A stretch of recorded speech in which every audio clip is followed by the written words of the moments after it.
Would you believe me if I told you that these soft golden brown Chana Dal Parathas are paryushan friendly? These are so easy to make and perfect with this sweet yogurt.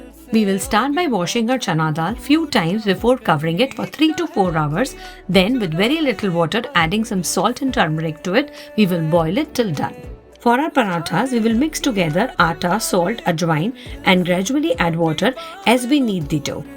Once everything comes together into a soft dough, add some ghee which will help the parathas to be soft and then cover and let it rest for 10 minutes.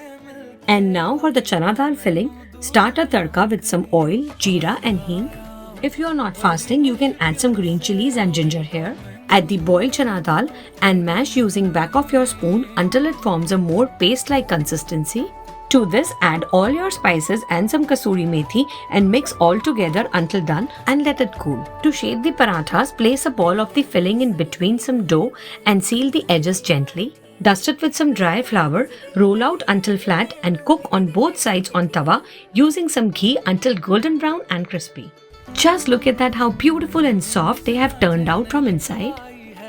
I love pairing it with some nut and saffron yogurt, and this is an ultimate fasting friendly recipe. I am sure you're going to love it. Head over to my blog for more detailed recipe and enjoy.